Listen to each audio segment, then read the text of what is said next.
de nossos pastores.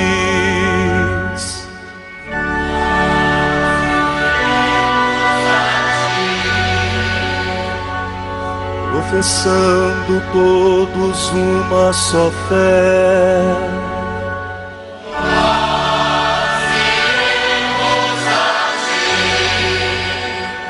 armados com a força que vem do Senhor,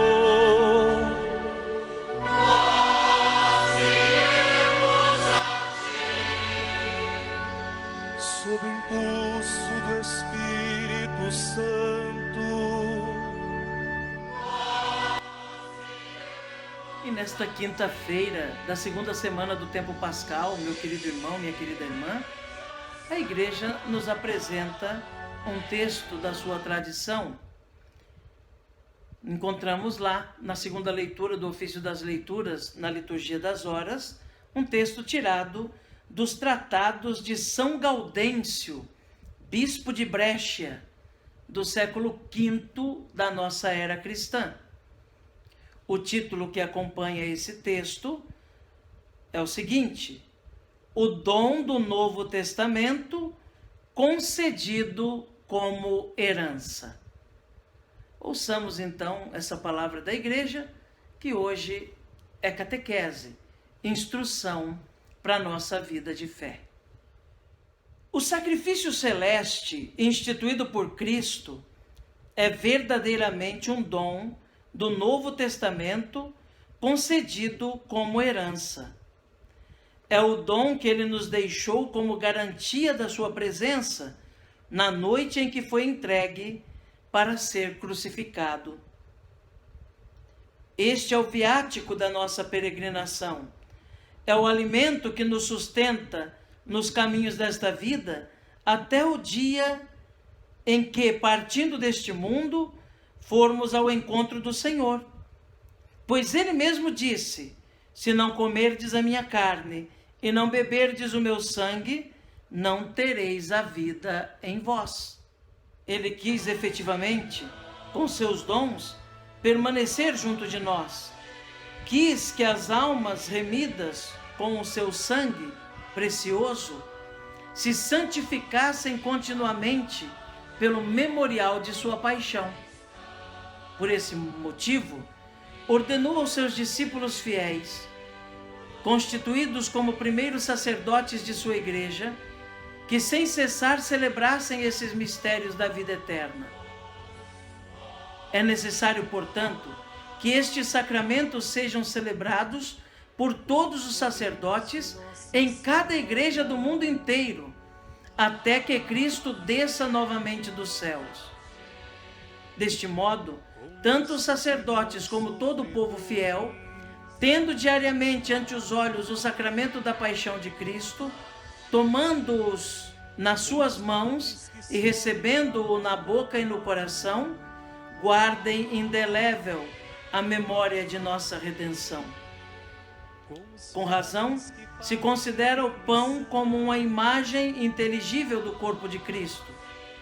De fato, assim como para fazer o pão é necessário reunir muitos grãos de trigo, transformá-los em farinha, amassar a farinha e com água cozê-los ao fogo, assim também o pão de Cristo reúne a multidão de todo o gênero humano e o leva à perfeição unidade de um só corpo por meio do fogo do Espírito Santo.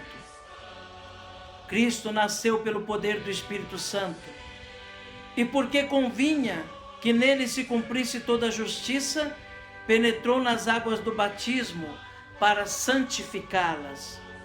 E saiu do rio Jordão, cheio do Espírito Santo, que tinha descido sobre ele em forma de pomba.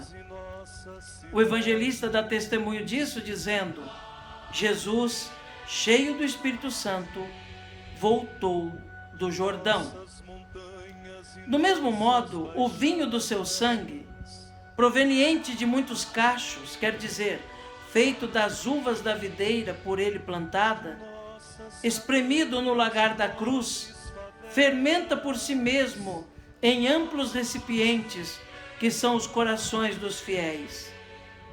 Todos vós, pois, que fostes libertados do Egito e do poder do faraó, isto é, do demônio, recebei com santa avidez de coração, junto conosco, este sacrifício pascal, portador de salvação. E assim, sejamos santificados até o mais íntimo do nosso ser, por nosso Senhor Jesus Cristo, que cremos estar presente em seus sacramentos. Seu poder inestimável permanece por todos os séculos. Amém.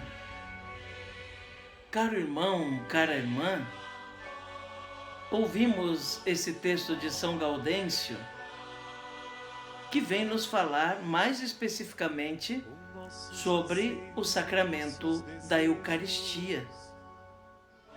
Ele chama a Eucaristia de o dom do Novo Testamento, o verdadeiro sacrifício, aquele que permanece, aquele que salva.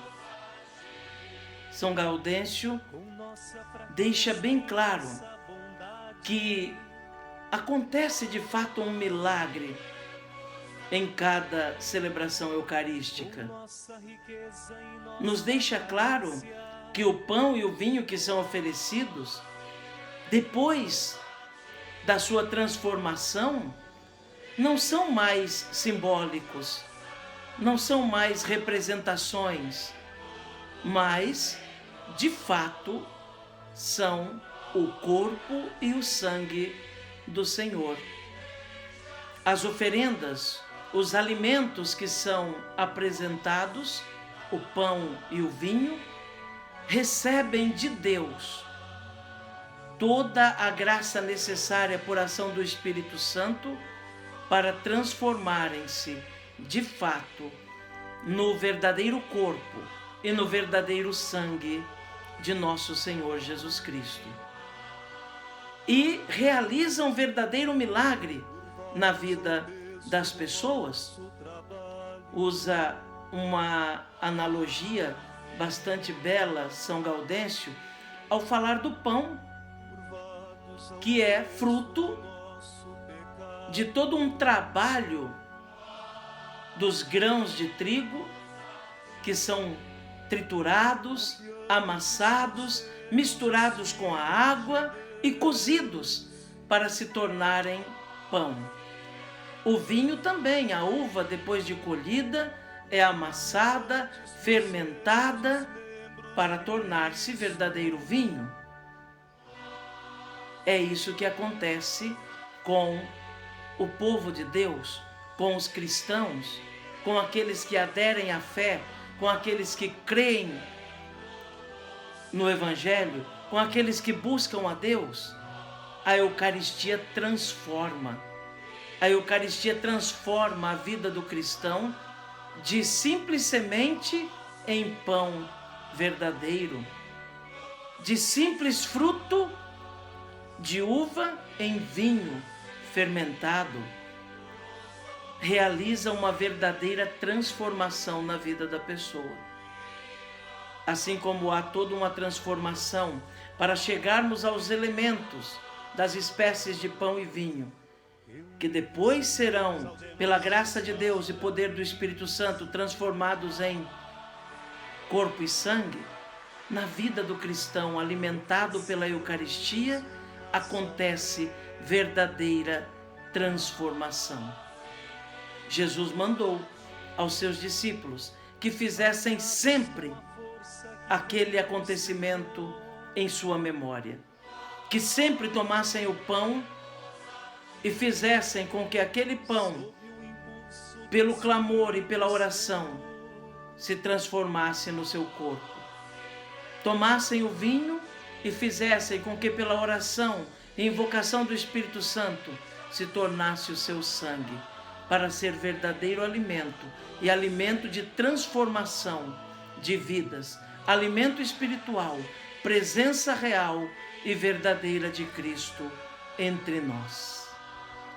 E nesta quinta-feira, meu querido irmão, minha querida irmã, mais uma vez, somos chamados a nos colocar na presença de Nossa Senhora, da Mãezinha do Céu, da Mãezinha querida, da nossa intercessora, que olha por nós em todos os momentos e deseja profundamente que cada vez mais estejamos perto do seu Filho, nosso Senhor. Esse é o papel de Maria, rezar por nós e nos tomar pela mão para conduzir até aquele que deve ser adorado e glorificado, nosso Senhor. Confiamos a ela, então, nossos pedidos, preces e agradecimentos, na certeza de que ela conduz até Jesus, nosso Senhor. Ave Maria, cheia de graça, o Senhor é convosco. Bendita sois vós entre as mulheres, bendito é o fruto do vosso ventre, Jesus. Santa Maria, Mãe de Deus, rogai por nós, pecadores, agora e na hora de nossa morte. Amém. Rogai por nós, Santa Mãe de Deus, para que sejamos dignos das promessas de Cristo. Amém.